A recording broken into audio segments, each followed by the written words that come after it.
small players. Welcome to another episode of our pre-market live stream where we talk about the stocks that are popping up on our pre-market scanner, and we're determining support and resistance levels on them so we can plan out our trades for the entire day. Since we have a lot of new people watching these, thank you very much for tuning in. And some of you are also part of the chat room and are new chat room members. Some are considering it. This morning I was thinking I will also just give you a little bit of a rundown of how we trade in the chat room and what to focus on as you get started.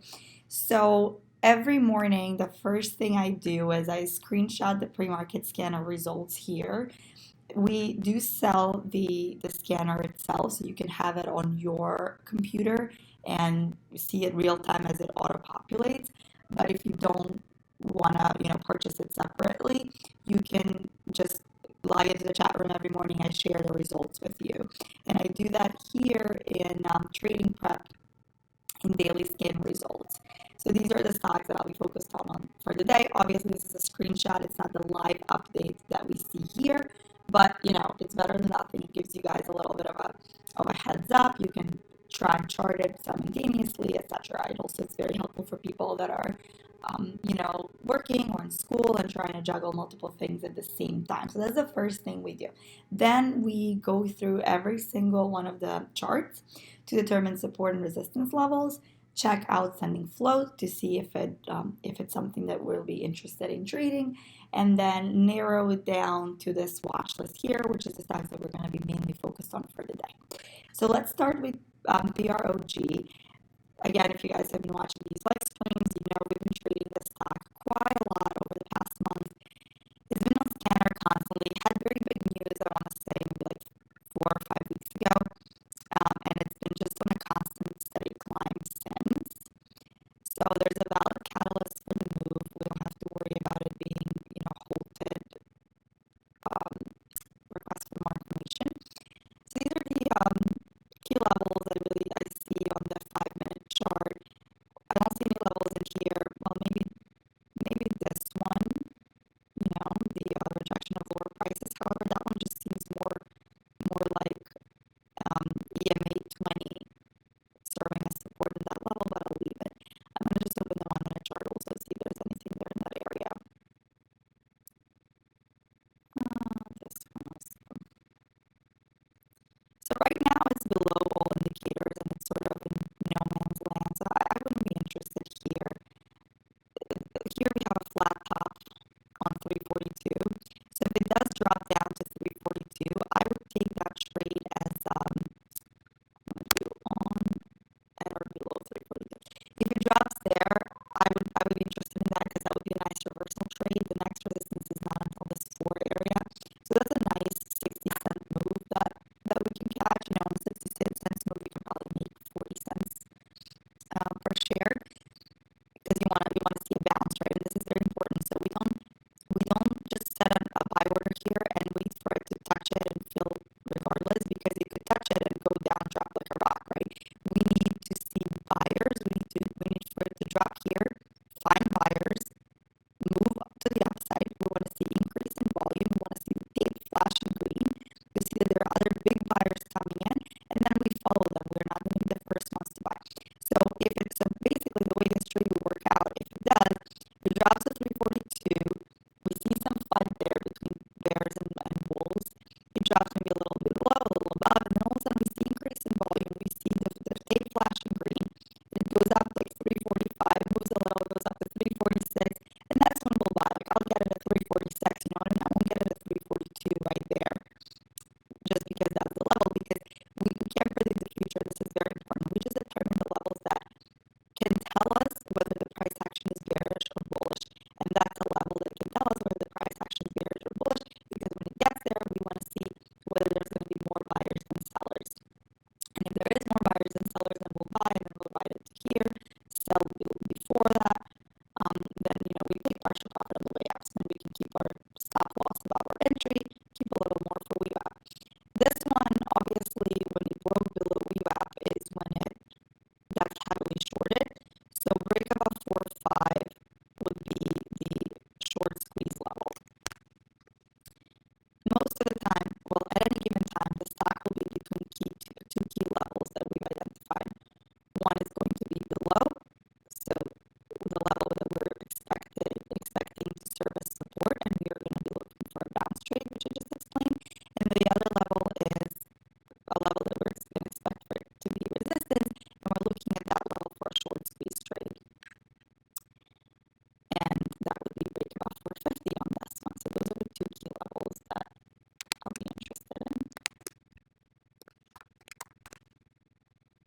to push this candle from here to here, and then so many sellers came in that they moved it all the way down here.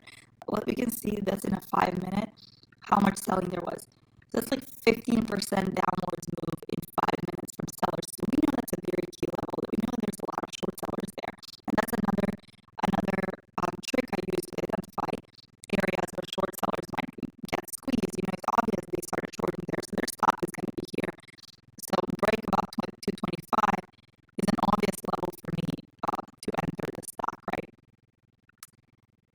Now, where it's at the moment, this sort of like no man's land area below indicators, it's not that interesting. I mean, there's, you know, this is obviously a double bottom, so there's one bounce here, support, first down, so, you know, each time support gets tested, it becomes weaker, so now it's going down to for the third time. I never take third test, so I wouldn't take that. That normally triggers a short position, actually, and drop below it, it can, you know, fall into oblivion, it can go all the way down to here. If I were a short seller and it just dropped below, what is this, 168, so if this got to 167, I would short it all the way to 14, because it's just such a clear, you know, that would be third test of support. There's not going to be enough buyers. There's always exceptions, but what I like to do in trading is just follow rules that I can replicate over and over again. We actually, because last week we had a stock that went up 1,000%, and the next day another one that went up 1,000%. Yesterday another one that went up like 600% or something. There's a lot of FOMO in the market and a lot of beginner trading. So there's people that are buying on third support and third test of support, and there's people that are buying enough that it actually doesn't fail when it's supposed to. So it could like try and do a fourth or a fifth test. I don't care. I try and trade following my rules that I can replicate all the time. Normally, third test of support is where short sellers come in.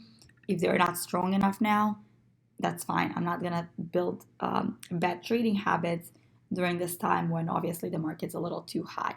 I'm going to take advantage of the market being too hot, but by, you know, taking more aggressive positions, etc., but not by taking trades that are reckless. So yeah, third test of support I would not touch. If it breaks above this level, what's this, 195?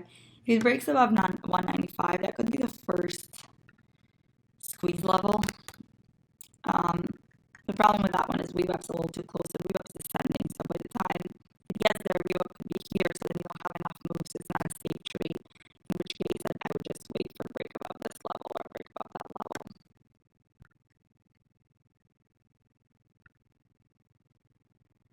Okay, that's that for CCNC.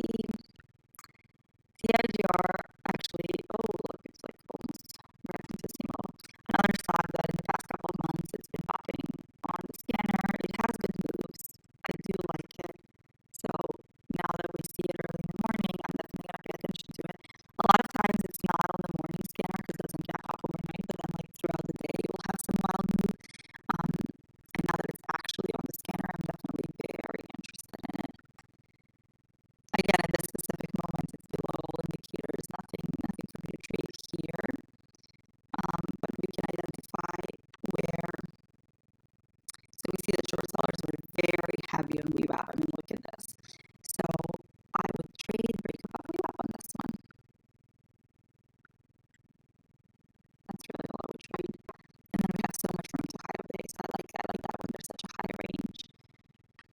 ATH, another one. ATHE, another one that we actually have been trading a lot. Not recently, I would also like not in the past few weeks, but a stock that is very famous in the small cap world. It does pop up on scanner quite a lot. And this one's actually right now setting up a very nice reversal trade, or you know, has set up, but it's still consolidating that area. It's still not a bad entry. So basically, we have this is the EMA 20 line on the 5-minute chart. I use this EMA 20 line a lot of times for reversal trades, which is when the stock goes below VWAP. I look for it to find bottom there, and then I'll take a bounce there and move towards VWAP.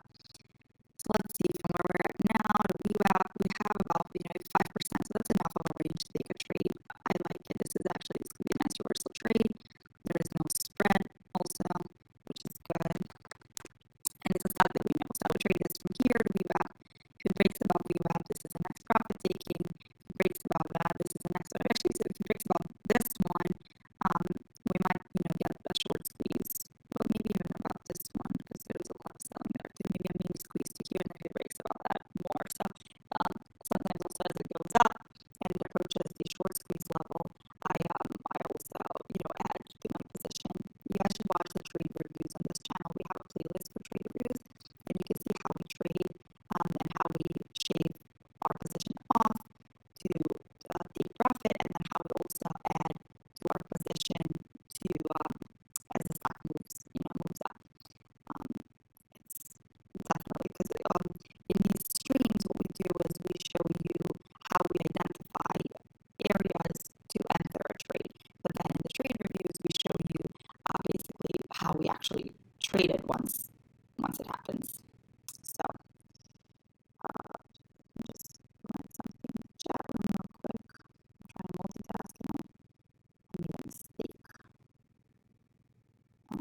morning. Actually, it was a little sleepy still. It's a rainy day in New York.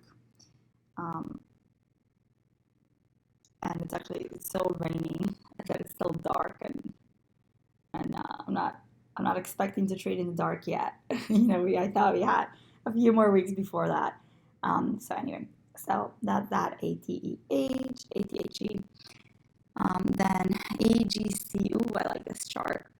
I like this chart a lot. AGC. Let's see what the float is on this thing. I really like this chart. Mm-hmm.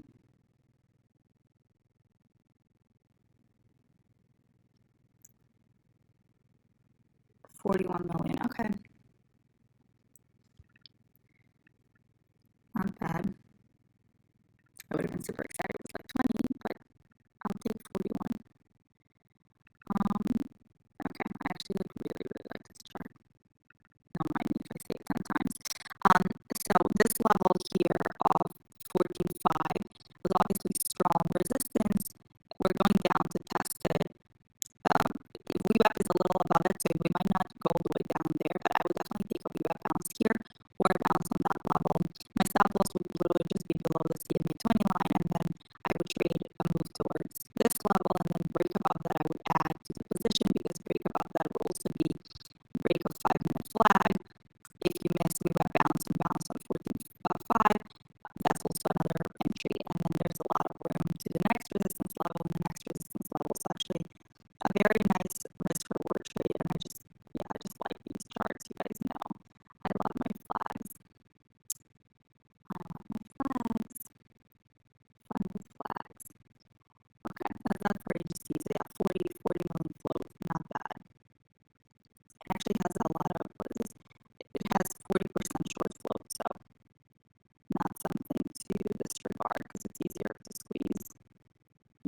The float is also, obviously the float is very important, but when something is easy to borrow, then it's so much easier for there to be more short sellers. So here, you see, and Mogo, something that we've traded in the past also.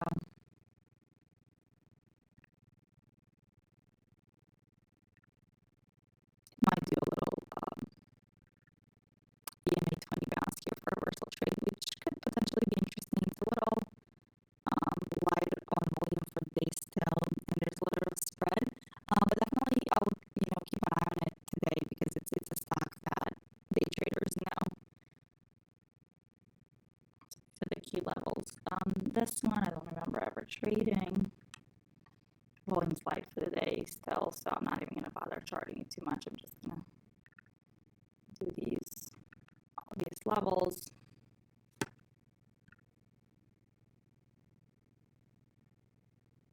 And leave it at that. This one's a warrant. This one also, the volume is just too light. I won't even bother charting these yet. Also when it's 8 o'clock now, at 9 a.m., more news is being dropped, so the scanner gets more stats, and then when the bell rings, we get the momentum scanner here. So a lot of times, there's going to also just be a brand new stock that we haven't even been watching in the morning that ends up popping there. Well, this one I left on the watch list because it's graduated now, meaning it's above. I think our scanner scans up to $40 stocks, because it's just, we focus on small caps. So we're trying to trade the cheap ones. But this one we've been trading a lot for the past few days. It was really nice to us yesterday. We had an insane trade on it, actually. So definitely, have an emotional attachment to it, and we'll want to trade it again today. Obviously, there's volume for the day. Actually, I'm going to move that up a little more. So remember how we were saying that the most recent level is the one that if we're in doubt on where to put the support and resistance line, we want to do the most recent level.